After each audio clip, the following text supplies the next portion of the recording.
একাত্তরে মানবতা বিরোধী অপরাধের মামলায় নেত্রকোনার তাহের ও ননির ফাঁসির আদেশ, ৬টির মধ্যে ৪টি অভিযোগে প্রমাণিত। অপহরণের ৪ দিন পর কেরানীগঞ্জের শিশু আব্দুল্লাহর মৃতদেহ প্রতিবেশীর বাড়ি থেকে উদ্ধার। অভিযুক্ত মোতাহারের বাড়িতে বিক্ষুব্ধ জনতার ভাঙচুর, আগুন।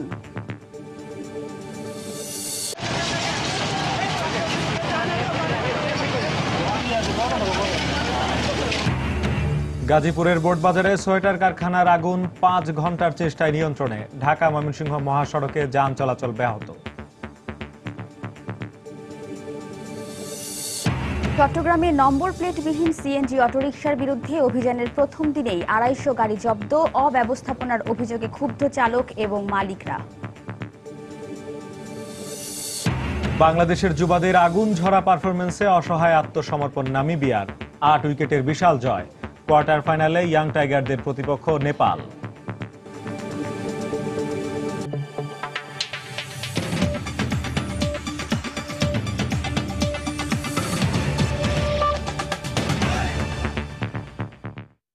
বাংলার সময়ের সঙ্গে আছি আমি শেখ জায়েদ এবং আমি ওয়াহিদা স্বপ্না।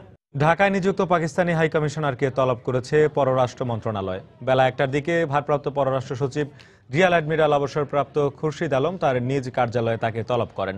মন্ত্রণালয়ের সূত্রে জানা গেছে, ইসলামাবাদে হাইকমিশনের প্রেস শাখার কর্মী মোহাম্মদ জাহাঙ্গীর হোসেনের নিখোঁজ হওয়ার বিষয়ে জানতে সুজা আলমকে ডাকা হয়। সোমবার সন্দেহজনক গতিবিধির কারণে পাকিস্তান হাইকমিশনের তথ্য সচিবের ব্যক্তিগত সহকারীকে আটক করে পুলিশ। পরে থানায় কয়েক ঘন্টার বৈঠকের পর তাকে ছেড়ে দেওয়া হয়। এর কিছুক্ষণের মধ্যে ইসলামাবাদে বাংলাদেশ হাইকমিশনের কর্মকর্তা জাহাঙ্গীরের নিখোঁজ হওয়ার খবর পাওয়া যায়।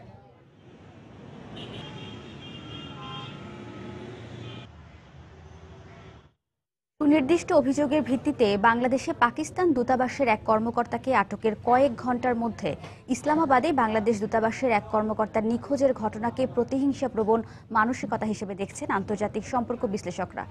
তারা মনে করেন এতে গত কয়েক মাস ধরে টানাপোড়েনের মধ্যে থাকা দুই দেশের কূটনৈতিক সম্পর্কের কার্যত আরও অবনতি হলো।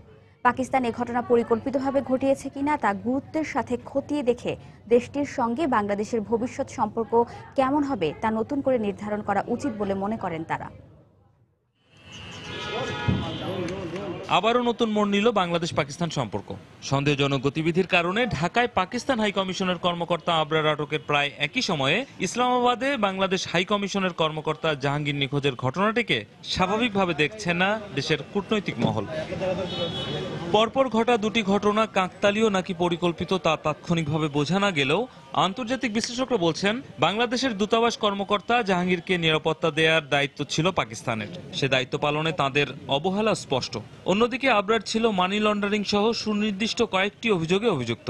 বাংলাদেশের আইন প্রয়োগকারী সংস্থা সুনির্দিষ্ট অভিযোগের ভিত্তিতেই কিন্তু পাকিস্তানি কূটনীতিক আবরারকে ধরে এবং তার কিছুক্ষণ পরেই একেবারে বলা যায় কাকতালীয়ভাবে নাকি সুপরিকল্পিতভাবে আমরা বুঝতে পারছি না, বাংলাদেশি কূটনীতিক জাহাঙ্গীরকে পাকিস্তান থেকে উধাও করে দেওয়া হয়। এই যে ঘটনাগুলো, এই ঘটনাগুলো কিন্তু কাঙ্ক্ষিত নয় এবং শিষ্টাচার বহির্ভূত এবং ইন্টারন্যাশনাল যে নর্মস, দুদেশের সম্পর্কের ক্ষেত্রে যে রীতিনীতি আছে, যে নীতিগুলো রাষ্ট্র ব্যবহার করে, ইউজ করে, এই ক্ষেত্রে তারা টোটালি লঙ্ঘন করা হয়েছে।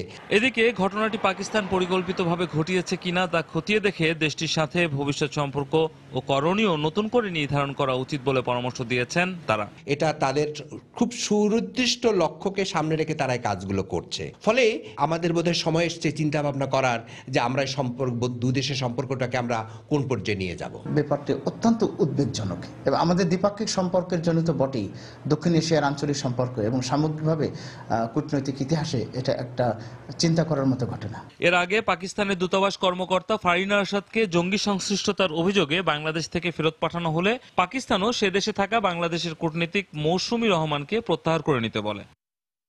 রামিম হাসান, সময় সংবাদ, ঢাকা। বাংলাদেশকে আইএস সংক্রান্ত তথ্য দেওয়ার আগ্রহ দেখিয়েছে যুক্তরাষ্ট্র। এই প্রস্তাবকে স্বাগত জানিয়ে স্বরাষ্ট্রমন্ত্রী আবারও জানিয়েছেন, দেশে আইএসের কোনো অস্তিত্ব না থাকলেও জঙ্গি হুমকি রয়েছে। সচিবালয়ে স্বরাষ্ট্র মন্ত্রণালয়ে যুক্তরাষ্ট্রের রাষ্ট্রদূত মার্শিয়া ব্লুম বার্নিকাট ও যুক্তরাজ্যের হাইকমিশনার অ্যালিসন ব্ল্যাকের সাথে বৈঠক শেষে সাংবাদিকদের তিনি কথা জানান। সম্প্রতি রাজধানীতে ইতালীয় নাগরিক হত্যা সহ দেশের বিভিন্ন স্থানে বিদেশি নাগরিক হত্যা ও হামলার ঘটনার পাশাপাশি কয়েক দফায় বিপুল পরিমাণ অস্ত্র উদ্ধার করা হয়। এতে বাংলাদেশে আইএসের অস্তিত্ব আছে কিনা তা নিয়ে নানা মহলে প্রশ্ন ওঠে। তবে দেশে আইএসের কোনো অস্তিত্ব নেই বলে স্বরাষ্ট্র মন্ত্রণালয়ের পক্ষ থেকে দাবি করা হয়। এ অবস্থায় আইএস জঙ্গি কার্যক্রম ও নিরাপত্তা বিষয়ে স্বরাষ্ট্রমন্ত্রীর সাথে বৈঠক করেন ঢাকায় নিযুক্ত যুক্তরাষ্ট্রের রাষ্ট্রদূত মার্শিয়া ব্লুম বার্নিকাট। বৈঠক শেষে তিনি সাংবাদিকদের বলেন, সন্ত্রাস ও জঙ্গিবাদ মোকাবেলায় যুক্তরাষ্ট্র বাংলাদেশের পাশে থাকবে। পুলিশ একাডেমি ও বোম স্কোয়াডকে বিশেষ প্রশিক্ষণের ব্যবস্থা করেছে যুক্তরাষ্ট্র সরকার। এক্ষেত্রে যথেষ্ট অগ্রগতি হয়েছে। পাশাপাশি সন্ত্রাস, জঙ্গিবাদ ও মানি লন্ডারিং প্রতিরোধে বাংলাদেশের পাশে থাকবে যুক্তরাষ্ট্র। এ বিষয়ে স্বরাষ্ট্রমন্ত্রী বলেন, আইএসের জঙ্গি কার্যক্রম সম্পর্কে যুক্তরাষ্ট্রের বিশেষজ্ঞ সহায়তা নেবে বাংলাদেশ।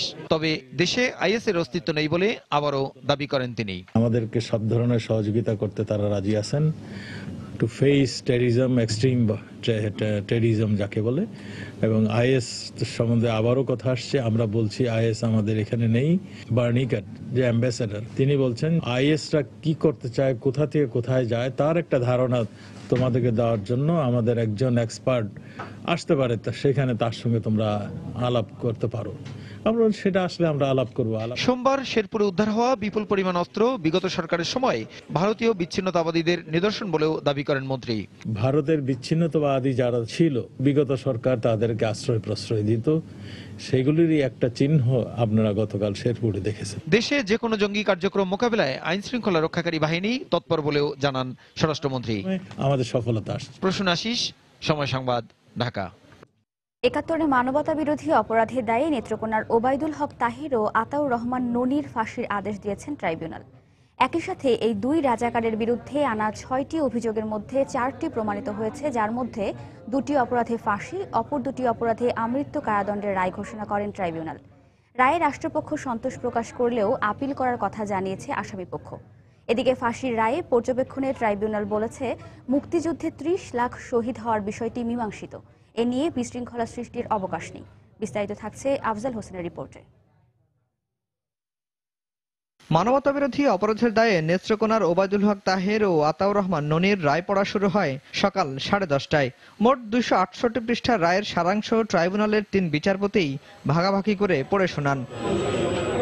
চূড়ান্ত রায়ে ট্রাইব্যুনাল প্রধান বিচারপতি আনোয়ারুল হক জানান, এই দুজনের বিরুদ্ধে প্রসিকিউশনের আনা 6টি অভিযোগের মধ্যে 4টি প্রমাণিত হয়েছে। এর মধ্যে 2টি অভিযোগে ফাঁসি ও 2টি অপরাধে আমৃত্যুর রায় ঘোষণা করেন ট্রাইব্যুনাল। 4টি চার্জে গিলটি প্রমাণিত করে তাকে 4টি চার্জে সাজা প্রদান করা হয়েছে। চার্জ নাম্বার 3 এবং 5 সেখানে যে বারবারিক হত্যা করা হয়েছিল নৃশংসভাবে, সেই চার্জ নাম্বার 3 এবং 5-এ আসামিকে মৃত্যুদণ্ড প্রদান করেছেন। এ রায়ে অসন্তোষ প্রকাশ করে রায়ের বিরুদ্ধে উচ্চ আদালতে যাওয়ার ঘোষণা দিয়েছে আসামিপক্ষ। এই রায়ের বিরুদ্ধে ওনারা মহামান্য সুপ্রিম কোর্টে আপিল করবেন এবং এই আপিলে শুনানির মাধ্যমে আমরা আশা করছি যে আমাদের আসামি নির্দোষ খালাস প্রমাণিত হবে। ট্রাইব্যুনাল তার রায়ের শেষাংশে দেওয়া পর্যবেক্ষণে বলেন, মুক্তিযুদ্ধে 30 লাখ শহীদ হয়েছে, এটা মীমাংসিত বিষয়। এরপরও শহীদদের সংখ্যা নিয়ে বিশৃঙ্খলার কোনো সুযোগ নেই বলে মনে করেন ট্রাইব্যুনাল। 30 লাখ শহীদের বিষয়ে যে বিতর্ক সৃষ্টি হয়েছে, মাননীয় ট্রাইব্যুনাল সেই বিষয়ে সেই যুক্তি খণ্ডন করে দৃঢ়তার সঙ্গে বলেছেন যে 30 লাখ শহীদ নিয়ে কোনো ধরনের বিতর্কের কোনোই অবকাশ নাই। রাজাকার কমান্ডার তাহের ও ননির রায়ের মধ্য দিয়ে 23টি মামলায় 26 জনের রায় ঘোষণা সমাপ্ত করল আন্তর্জাতিক অপরাধ ট্রাইব্যুনাল। আফজাল হোসেন, সময় সংবাদ, ঢাকা। এদিকে ৭১ মানবতা বিরোধী অপরাধের দায়ে ওবায়দুল হক তাহের ও আতাউর রহমান ননির ফাঁসির রায়ের সন্তোষ প্রকাশ করেছেন নেত্রকোনাবাসী। এ সময় রায় দ্রুত কার্যকরের দাবি জানান তারা। দুপুরে শহরের মুক্তারপাড়া এলাকা থেকে একটি আনন্দ মিছিল বের করেন এলাকাবাসী। মিছিলটি শহরের গুরুত্বপূর্ণ সড়ক ঘুরে মুক্তিযোদ্ধা কমপ্লেক্স ভবনের সামনে গিয়ে শেষ হয়। পরে সেখানে একে অপরকে মিষ্টি খাইয়ে আনন্দ প্রকাশ করেন।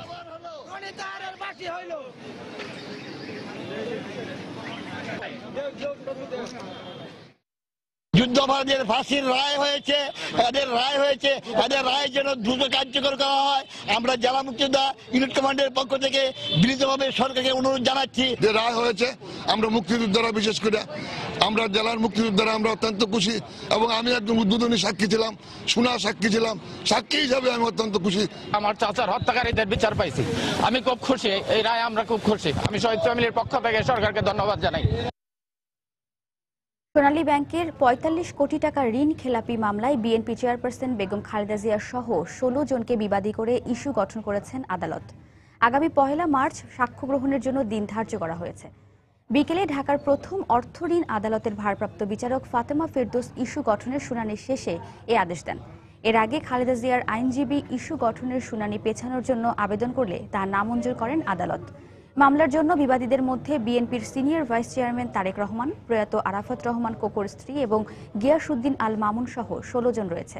মামলার অভিযোগে বলা হয় ১৯৯৩ সালের ২৪ ফেব্রুয়ারি বিবাদীরা ড্যান্ডি ডাইয়ের জন্য ঋণের আবেদন করেন।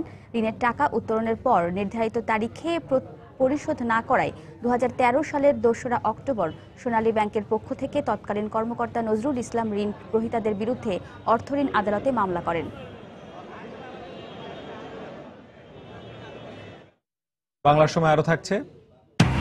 জঙ্গি আস্তানা গড়তে নতুন আবাসিক এলাকাগুলো টার্গেট করায় দুশ্চিন্তায় চট্টগ্রামবাসী, বাড়তি নজরদারি আছে দাবি প্রশাসনের। অপহরণের 4 দিন পর কেরানীগঞ্জের শিশু আব্দুল্লাহর লাশ উদ্ধার করেছে পুলিশ। দুপুরে উপজেলার মুগারচর এলাকা থেকে তার লাশ উদ্ধার করা হয়। পুলিশ জানায়, হত্যার পর শিশুটির লাশ প্রতিবেশী মোতাহারের বাড়িতে রাখা হয়েছে। এমন খবরের ভিত্তিতে সেখানে অভিযান চালানো হয়। এ সময় বাসায় তল্লাশি চালিয়ে একটি ড্রাম থেকে আব্দুল্লাহর লাশ উদ্ধার করে পুলিশ। এই ঘটনায় মোতাহার, তার ছেলে ও মেয়েকে আটক করা হয়েছে। ময়না তদন্তের জন্য নিহতের লাশ ঢাকা মিটফোর্ড হাসপাতালে পাঠানো হয়েছে। এদিকে এই ঘটনায় অভিযুক্ত মোতাহারের বাড়িতে ভাঙচুর চালায় বিক্ষুব্ধ এলাকাবাসী। পরে তার বাড়ি ও ব্যবসা প্রতিষ্ঠানে অগ্নিসংযোগ করা হয়। খবর পেয়ে ঘটনাস্থলে গিয়ে আগুন নিয়ন্ত্রণে আনে ফায়ার সার্ভিস। গত শুক্রবার অপহৃত হয় উপজেলার পশ্চিম মুগারচর প্রাথমিক বিদ্যালয়ের ৫ম শ্রেণীর ছাত্র মোহাম্মদ আব্দুল্লাহ।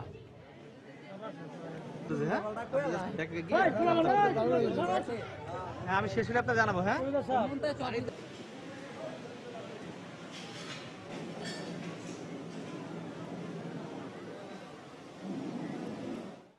দর্শক, এই মুহূর্তে কেরানীগঞ্জের মুগারচর এলাকায় আছেন রিপোর্টার মাহমুদ রাকিব। সবশেষ খবর জানতে আমরা এখন সরাসরি চলে যাচ্ছি তার কাছে। রাকিব,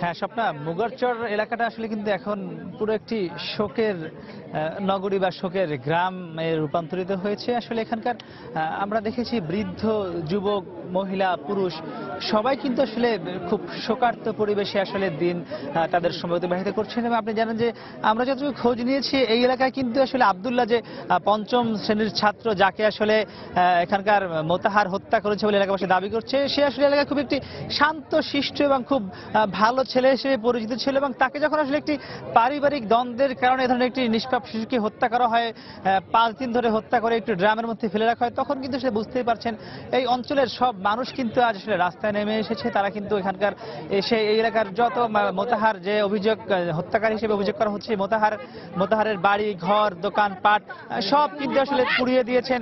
এখানকার কিন্তু আসলে যারা রয়েছেন তারা কিন্তু খুব বিক্ষুব্ধ অবস্থায় রয়েছেন। আপনি দেখতে পাচ্ছেন যে প্রচুর মানুষ কিন্তু এখানে রয়েছেন। এখানে কিন্তু এই মুহূর্তে এই মুগারচর এলাকায় কিন্তু প্রচুর সংখ্যক পুলিশ নিয়োগ করা হয়েছে।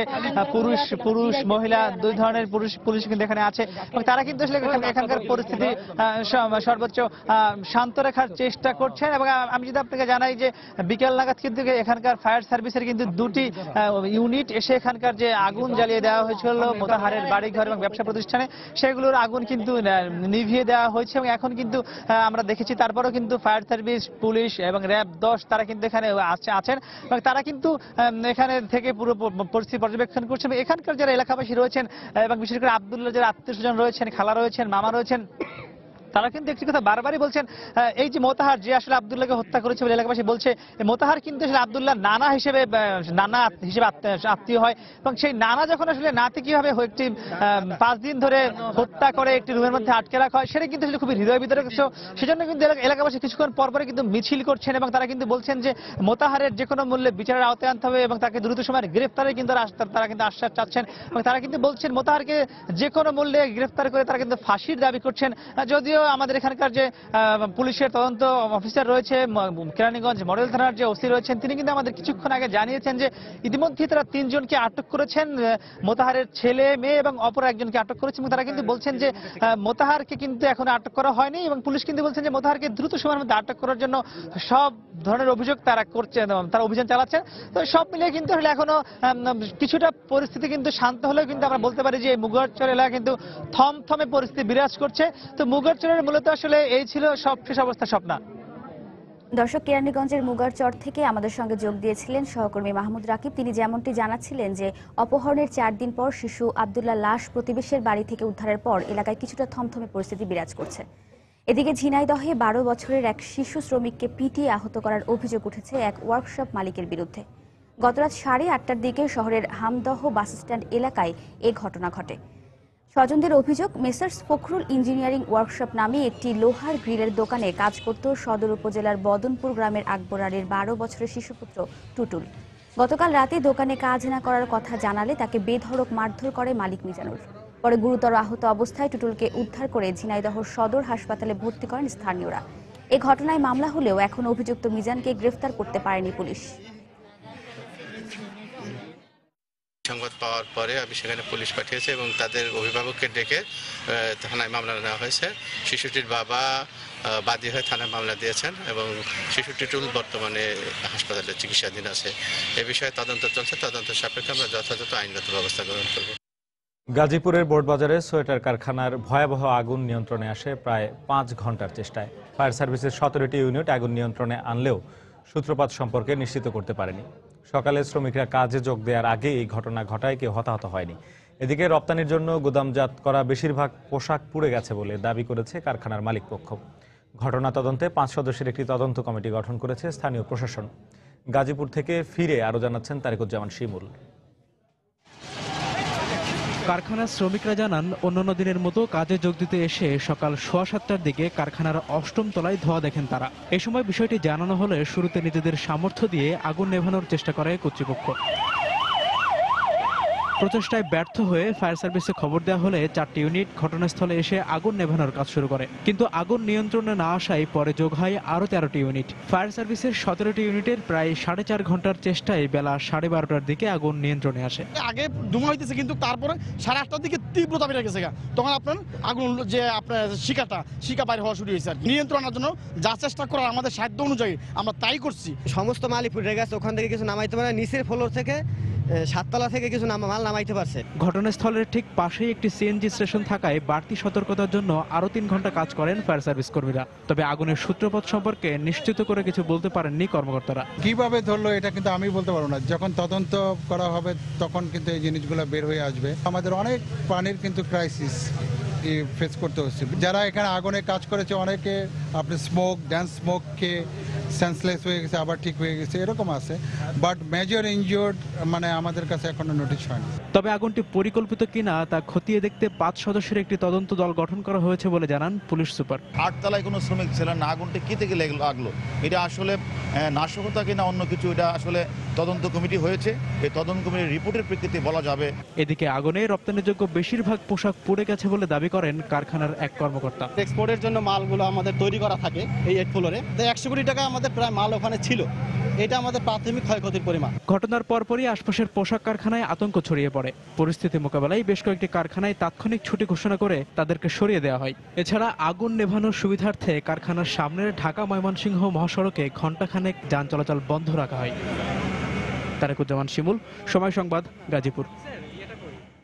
বন্দরনগরী চট্টগ্রামে সিএনজি অটোরিকশা মিটারে চলাচল বাধ্যতামূলক করার পর এবার নম্বর প্লেটবিহীন অবৈধ সিএনজি অটোরিকশার বিরুদ্ধে অভিযান শুরু করেছে পুলিশের ট্রাফিক বিভাগ। বিআরটি এর নির্দেশনা অনুযায়ী পরিচালিত এই অভিযানের প্রথম দিনেই অন্তত 250 সিএনজি অটোরিকশা জব্দ করা হয়। তবে এ নিয়ে চরম ক্ষুব্ধ চালক এবং মালিক। কমলদের পাঠানো তথ্য ও ছবি নিয়ে ডেস্ক রিপোর্ট। গত এক দশক আগে চট্টগ্রামে 13,000 সিএনজি অটোরিকশা চলাচলের অনুমতি দেয় বিআরটিএ। পরে নতুন আর কোনো অনুমতি না দেওয়ারও সিদ্ধান্ত নেওয়া হয়, কিন্তু অনুমতি না পেলেও থেমে থাকেনি অবৈধ সিএনজি চলাচল। নগরীতে পুলিশের টোকেন নিয়ে চলছিল অতিরিক্ত 15,000 সিএনজি অটোরিকশা, যার অজুহাত ছিল উচ্চ আদালতের রিট। কিন্তু কয়েকদিন আগে উচ্চ আদালতের সেই নিষেধাজ্ঞার মেয়াদ পেরিয়ে যাওয়ায় অবৈধ সিএনজি অটোরিকশা চলাচল বন্ধে আর কোনো বাধা থাকলো না। তারই অংশ হিসাবে শুরু হয় পুলিশের অভিযান। এই রেটগুলি খারিজ যাওয়ার ফলে আপনার ওই সমস্ত সিএনজি তাদের আর রাস্তায় চলাচলের বৈধতা নাই।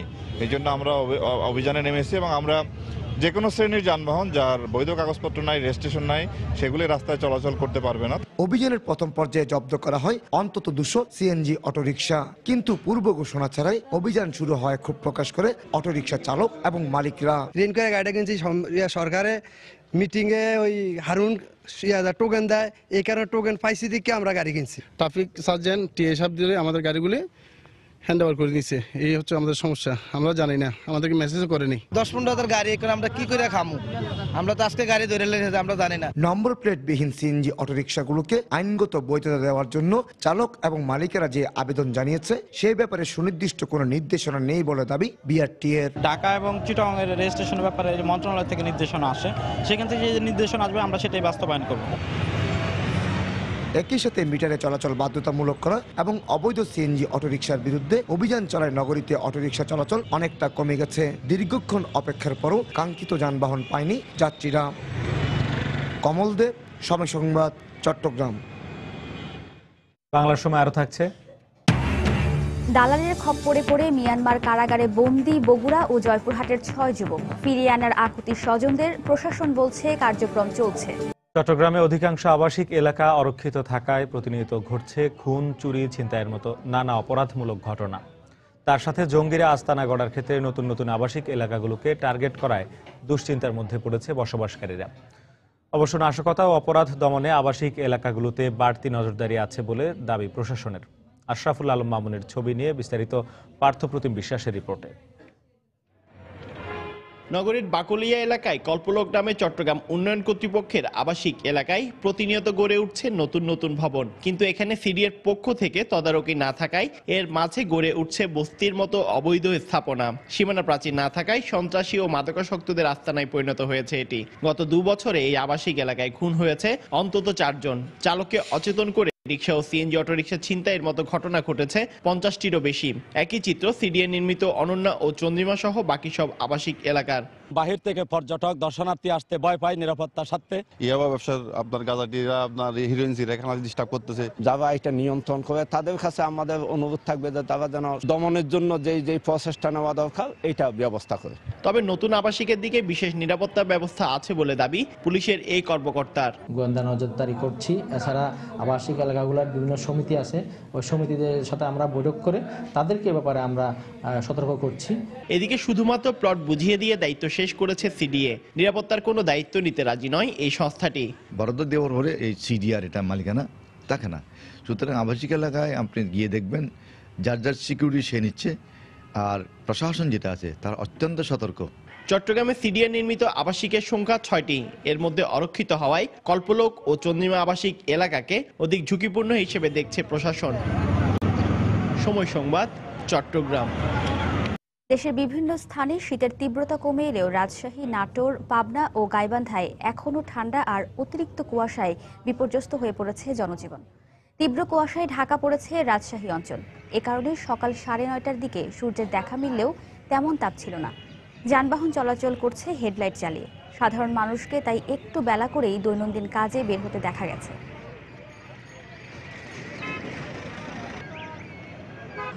নাটোরে শীতের সঙ্গে বেড়েছে কুয়াশার তীব্রতা। বেলা বাড়লেও সূর্যের দেখা মেলেনি। ভোরে যাদের কাজে বের হতে হয়েছে ঘন কুয়াশার কারণে তাদের সবচেয়ে বেশি ভোগান্তি পোহাতে হয়।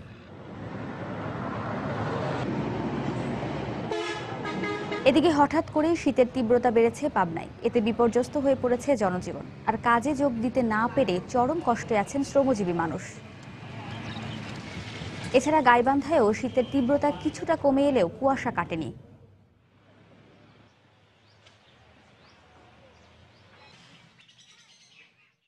পুলিশের পোশাক পরে মহাসড়কে ডাকাতির অভিযোগে নরসিংদীতে 7 জনকে গ্রেপ্তার করেছে গোয়েন্দা পুলিশ। দুপুরে পুলিশ সুপার আমেনা বেগম তার কার্যালয়ে এক সংবাদ সম্মেলনে এসব তথ্য জানান। এ সময় তিনি জানান, ঢাকা সিলেট ও ঢাকা চট্টগ্রাম সহ বিভিন্ন মহাসড়কে পুলিশের পোশাক পরে দীর্ঘদিন ধরে ডাকাতি করে আসছে এই চক্রটি। গত 4 জানুয়ারি এক ব্যবসায়ীর অভিযোগের পর অভিযানের নামে জেলা গোয়েন্দা পুলিশের একটি দল 31 জানুয়ারি পলাশ উপজেলার ঘোড়াশাল এলাকায় অভিযান চালিয়ে নান্নু মিয়া ও নজরুল ইসলাম নামে 2 জনকে গ্রেপ্তার করা হয়। পরে তাদের দেয়া তথ্য অনুযায়ী চাঁদপুর ও গাজীপুরে বিভিন্ন স্থানে অভিযান চালিয়ে আরও 5 জনকে গ্রেপ্তার করা হয়। তাদের বিরুদ্ধে বিভিন্ন থানায় একাধিক মামলা রয়েছে বলে জানিয়েছে পুলিশ।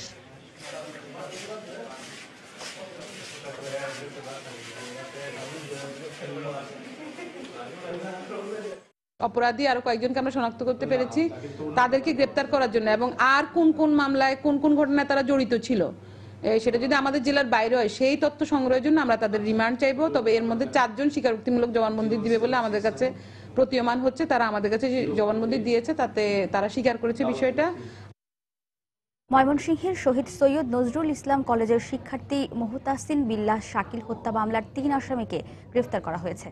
পুলিশ জানায়, সোমবার বিকেলে ময়মনসিংহের গফরগাঁও ও কিশোরগঞ্জের হোসেনপুর এলাকায় অভিযান চালিয়ে জামির হোসেন পিয়াস, আসাদুজ্জামান পিয়াস ও সিফাত ইয়াসমিন তোবা নামে 3 আসামিকে গ্রেফতার করা হয়। প্রাথমিক জিজ্ঞাসাবাদে গ্রেফতারকৃতরা এই হত্যাকাণ্ডে জড়িত থাকার কথা স্বীকার করে। এদিকে এ হত্যায় জড়িতদের দৃষ্টান্তমূলক শাস্তির দাবিতে ফুলবাড়িয়া উপজেলা পরিষদের সামনে মানববন্ধন করেছে বিভিন্ন শিক্ষা প্রতিষ্ঠানের শিক্ষার্থীরা। মানববন্ধন শেষে উপজেলা নির্বাহী কর্মকর্তার কাছে একটি স্মারকলিপি দেন তারা।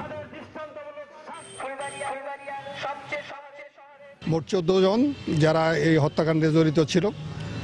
পিয়াস নিজেই স্বীকার করেছে সে কিভাবে স্টেপ করেছে, কার হাতে কি অস্ত্র ছিল, তারা সকলেই স্বীকার করেছে। 3 জনই তাদের ভূমিকা সম্পর্কে বলেছে। আমরা আরও জিজ্ঞাসাবাদ করছি এবং অন্যান্য আসামিদের গ্রেপ্তারের প্রচেষ্টা অব্যাহত আছে। উন্নত জীবনের স্বপ্নে প্রায় 9 মাস আগে সাগরপথে মালয়েশিয়ার উদ্দেশ্যে ঘর ছাড়েন বগুড়া জয়পুরহাটের 6 যুবক।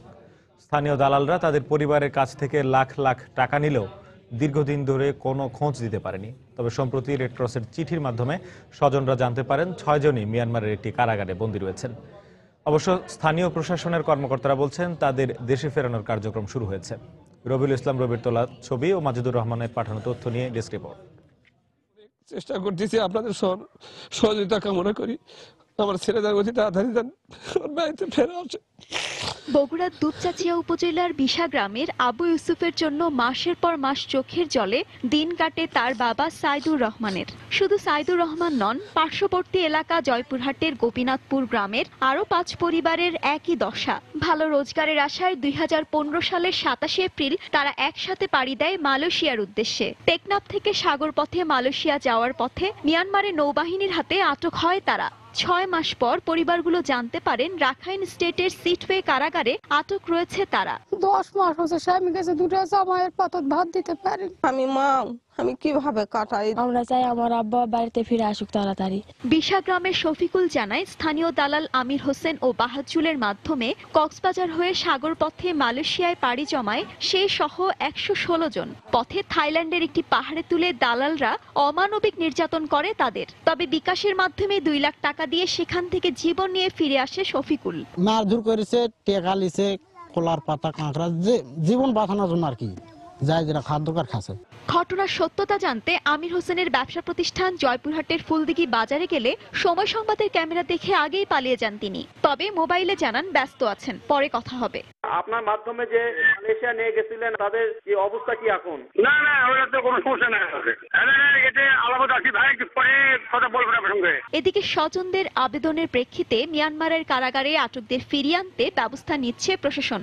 আমরা সরকারিভাবে যে করণীয়গুলো আছে সেগুলো আমরা করে যাচ্ছি। তা আমি আশাবাদ ব্যক্ত করছি যে খুব শীঘ্রই তারা মাতৃভূমিতে ফিরে আসবে। স্থানীয় দালাল আমিন বাহাজুল সহ নারায়ণগঞ্জ, চট্টগ্রাম, কক্সবাজার ও টেকনাফের 22 দালাল চক্র সমুদ্র পথে মানব পাচারের সাথে জড়িত। সময় সংবাদ, বগুড়া। হঠাৎ করেই বরগুনায় বেড়েছে বিদ্যুৎ ভোগান্তি। গত 1 সপ্তাহ ধরে দিন ও রাতে ঘন্টার পর ঘন্টা থাকছে না বিদ্যুৎ সরবরাহ। এ অবস্থায় চরম দুর্ভোগে পড়েছে এসএসসি পরীক্ষার্থীরা। অবশ্য বিদ্যুৎ বিভাগ বলছে, লোডশেডিং নয়, বিদ্যুৎ লাইনে সমস্যা হয় অনিচ্ছাকৃতভাবে এ সমস্যার সৃষ্টি হয়েছে। এসএম সিফাতের তোলা ছবিতে এম এ আজিমের রিপোর্ট। এসএসসি পরীক্ষার্থী বর্ষা সন্ধ্যা থেকে বিদ্যুৎ না থাকায় মোমের আলোয় প্রস্তুতি নিচ্ছে পরীক্ষার। শীতে বিদ্যুতের চাহিদা কম থাকলেও বরগুনায় বেশ কিছুদিন ধরে ঘন্টার পর ঘন্টা থাকছে না বিদ্যুৎ। তাই চলমান এসএসসি পরীক্ষার প্রস্তুতি নিয়ে ভোগান্তিতে পড়েছে পরীক্ষার্থীরা। সকালে বিদ্যুৎ থাকে না, আবার রাত্রেও থাকে না, তো আমাদের বিদ্যুৎ চলে গেলে তো মোম জ্বালাতে পড়তে হয়। বিদ্যুৎ ঘন ঘন যায় এবং টাইমিংটাও বেশি, 6-7 ঘন্টা বা 4-5 ঘন্টা এরকম করে সবসময় থাকে, মানে থাকে না। এদিকে শীতের মধ্যেও বিদ্যুতের এমন পরিস্থিতিতে উদ্বিগ্ন সাধারণ মানুষ। এমন পরিস্থিতিতে আবারও আন্দোলনে নামার কথা জানালেন নাগরিক অধিকার সংরক্ষণ কমিটির নেতারা। যদি শীতের দিনে এই লোডশেডিং হয়, তাহলে গরমের দিনে আমি বুঝি না যে আরো কত ভোগান্তি এই বরগুনার মানুষের হবে। বিদ্যুৎ বিভাগের টপ লেভেলের কর্মকর্তারা আমাদেরকে আশ্বাস দিয়েছেন যে এখানে আর কোনো সমস্যা হবে না, কিন্তু এইখানের যে কর্মীরা আছে তারা ঠিকমতো কাজ করে না। তারা যদি সঠিকভাবে কাজ করতো তাহলে বরগুনায় বিদ্যুতের সমস্যা থাকতো না। আমরা খুব শীঘ্রই আবার আন্দোলন কর্মসূচি দেব, কেননা এই অবস্থা কিছুতেই আমরা মেনে নিতে পারি না। অবশ্য বিদ্যুৎ বিভাগ বলছে, গ্রিড স্টেশনে সংস্কার কাজ চলায় নির্ধারিত বরাদ্দের মধ্যে বিদ্যুৎ দিতে হচ্ছে তাদের। 132/33 কেভি যে ট্রান্সফরমার থাকে, সেই ট্রান্সফরমারেও তাদের আপগ্রেডেশন মেইনটেনেন্স কাজ করছে এবং তার জন্য তারা খুব কম লোডের ভিতরে আমাদেরকে থাকতে বলছে। শীতের সময় জেলায় নিরবিচ্ছিন্ন বিদ্যুৎ সরবরাহ করতে ওজোপাটিকো ও পল্লী বিদ্যুৎ বিভাগের 7.5 মেগাওয়াট বিদ্যুৎ দরকার, কিন্তু বর্তমানে গ্রিড সাব স্টেশনে সংস্কার কাজ চলায় বিদ্যুৎ সরবরাহ করা হচ্ছে 5.5 মেগাওয়াট। এম এ আজিম, সময় সংবাদ, বরগুনা। রাজশাহী বিশ্ববিদ্যালয়ের শিক্ষক professor doctor S A Taher হত্যার রায় বাস্তবায়নের দাবিতে মৌন মিছিল করেছেন বিশ্ববিদ্যালয়ের শিক্ষক ও শিক্ষার্থীরা। বেলা 11টার দিকে ব্যানার নিয়ে মৌন মিছিলে অংশ নেন তারা। মিছিলটি ক্যাম্পাসের গুরুত্বপূর্ণ এলাকা ঘুরে ভূতত্ত্ব ও খনিবিদ্যা বিভাগের সামনে গিয়ে শেষ হয়। এ সময় হাইকোর্টের দেয়া রায় দ্রুত বাস্তবায়নের দাবি জানান তারা। 2006 সালের 1 ফেব্রুয়ারি নিজ বাসভবন থেকে নিখোঁজের 2 দিন পর তার লাশ উদ্ধার করে পুলিশ। এই ঘটনায় তার ছেলে সানজিদ আলভি মতিহার থানায় একটি হত্যা মামলা দায়ের করেন। পরে 2013 সালে উচ্চ আদালতের 2 জনের মৃত্যুদণ্ড দেয়া হলেও 3 বছরে তা কার্যকর হয়নি। বিভাগীয় শিক্ষক ডক্টর মহিউদ্দিন সহ আরও 4 জনকে অভিযুক্ত করে নিম্ন আদালত রায় দিয়েছে এবং গত 2013 তারিখে হাইকোর্টে একই রায় বহাল রেখেছে। এখন আমরা চাই যে হাইকোর্টের এই রায়টি দ্রুত অ্যাপিলেট ডিভিশনে নিয়ে যে সম্পন্ন করে রায়ের বাস্তবায়ন করার জন্য। আইসিসি অনূর্ধ্ব 19 বিশ্বকাপ প্রসঙ্গ। নামিবিয়াকে ঘুরিয়ে দিয়েছে স্বাগতিক বাংলাদেশ। কক্সবাজারে আফ্রিকার দেশটিতে 8 উইকেটের বড় ব্যবধানে হারিয়ে এ গ্রুপ চ্যাম্পিয়ন হয়েছে বাংলার যুবারা। এর আগে প্রথমে ব্যাট করতে নেমে ইয়াং টাইগারদের স্পিন ভেলকিতে তছনছ হয়ে নামিবিয়া অল আউট হয় মাত্র 65 রানে। জবাবে 34 ওভার বাকি থাকতে বিশাল জয় নিয়ে মাঠ ছাড়ে মেহেদী হাসান মিরাজের দল। 5 ফেব্রুয়ারি কোয়ার্টার ফাইনালে বাংলাদেশের প্রতিপক্ষ নেপাল। মিজানুর রহমান মিন্টুর ক্যামেরায় বিস্তারিত জানাচ্ছেন মাকসুম আলম খান। শাওনের দুর্দান্ত এক ডেলিভারিতে বোল্ড হয়ে প্যাভিলিয়নে ফেরার সময় ডেভিনের নামের পাশে লেখা 19 রান। শেষ পর্যন্ত এটিই হয়েছে নামিবিয়ার ইনিংসের সর্বোচ্চ ব্যক্তিগত রান। স্কোরবোর্ডের এই চিত্রটিকেই ধরা যায় নামিবিয়ানদের ব্যাটিং বিপর্যয় গল্পের রূপক হিসেবে। এর আগে সকালের কুয়াশা আর শিশির ভেজা কন্ডিশনের সুবিধা নিতে টস জিতে নামিবিয়াকে ব্যাটিংয়ের আমন্ত্রণ জানায় বাংলাদেশ। আর কন্ডিশনের সুবিধা নিয়ে দলীয় মাত্র 10 রানেই নামিবিয়ানদের 2 উইকেট তুলে নিয়ে চাপের মুখে ফেলে বাংলাদেশ। এরপর ডেভিন ও লরেন্সের 27 রানের জুটিতে কিছুটা গুছিয়ে ওঠার চেষ্টা করে নামিবিয়া। তবে ইয়াং টাইগারদের স্পিন ঘূর্ণিতে নিয়মিত বিরতিতে উইকেট হারাতে থাকে তারা। বাংলাদেশের 4 স্পিনার মিলে তুলে নেন 7টি উইকেট। দলীয় 42 রানে লিনজেনের উইকেট নেওয়ার পর 65 রানে ভ্যান উইকের উইকেটটি তুলে নিয়ে 32 ওভার 5 বলে স্কটল্যান্ডকে অল আউট করার পাশাপাশি 74 উইকেট নিয়ে পাকিস্তানের ইমাদ ওয়াসিমকে পেছনে ফেলে যুব ওয়ানডের সর্বোচ্চ উইকেটের মালিক বনে যান ইয়াং টাইগার কাপ্তান মিরাজ। মাত্র 66 রানের টার্গেটে ব্যাটিংয়ে নেমে আবারও ব্যর্থ বাংলাদেশের ওপেনিং জুটি। দলের রানের খাতা না খুলেই কোয়েৎজের বলে আউট হলে টানা দ্বিতীয় ম্যাচে 0 রানে ফেরেন উদ্বোধনী ব্যাটসম্যান পিনাক ঘোষ। আগের 2 ম্যাচে ধীরগতির ব্যাটিং করা সাইফ এদিন 13 বল থেকে 8 রান করে দলীয় 13 রানে কোয়েৎজের দ্বিতীয় শিকারে পরিণত হন। তবে আগের ম্যাচে সেঞ্চুরিয়ান নাজমুল হোসেন শান্ত ও জয়রাজ শেখ কোনো অঘটন ঘটতে দেননি। শেষ পর্যন্ত জয়রাজের অপরাজিত 34 ও শান্তর 14 রানে ভর করে জয়ের বন্দরে পৌঁছে যায় বাংলাদেশ। আর 2 ইনিংস মিলিয়ে মাত্র 48 ওভার 5 বলেই শেষ হয় এই গ্রুপের চ্যাম্পিয়নশিপ লড়াই। আমরা করব জয়, আমরা করব জয়, গ্যালারিতে চলছে এমনই বিজয় উল্লাস। আর চমক দেবার কথা বলে বাংলাদেশের সামনে প্রতিরোধী করতে পারেনি নামিবিয়া। অন্যদিকে গ্রুপ চ্যাম্পিয়ন হয়েই প্রথম পর্বটা শেষ করেছে মিরাজের দল। কক্সবাজার শেখ কামাল আন্তর্জাতিক স্টেডিয়াম থেকে মাকসুম আলম খান, সময় সংবাদ। বাংলার সময়ের শীর্ষ সংবাদগুলো জানিয়ে দিচ্ছি আরেকবার। ৭১ মানবতা বিরোধী অপরাধের মামলায় নেত্রকোনার তাহের ও ননির ফাঁসির আদেশ, ৬টির মধ্যে 4টি অভিযোগী প্রমাণিত। অপহরণের 4 দিন পর কেরানীগঞ্জের শিশু আব্দুল্লাহর মৃতদেহ প্রতিবেশীর বাড়ি থেকে উদ্ধার, অভিযুক্ত মোতাহারের বাড়িতে ভাঙচুর, আগুন, জনতার বিক্ষোভ।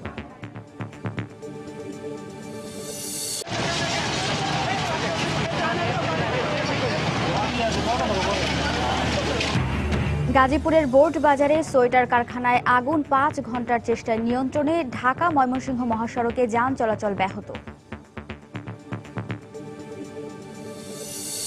চট্টগ্রামে নম্বর প্লেটবিহীন সিএনজি অটোরিকশার বিরুদ্ধে অভিযানের প্রথম দিনে 250 গাড়ি জব্দ, সমন্বয়হীনতার অভিযোগে ক্ষুব্ধ চালক এবং মালিকরা। 10-15 গাড়ি এখন আমরা কি করে খামু? আমরা তো আজকে গাড়ি ধরে লেগেছে, আমরা জানি না। এবং বাংলাদেশের যুবাদের আগুন ঝরা পারফরমেন্সে অসহায় আত্মসমর্পণ নামিবিয়ার, 8 উইকেটের বিশাল জয়। কোয়ার্টার ফাইনালে ইয়াং টাইগারদের প্রতিপক্ষ নেপাল। এই ছিল বাংলার সময়। যে কোনো খবর পেতে ভিজিট করুন সময়নিউজ.tv।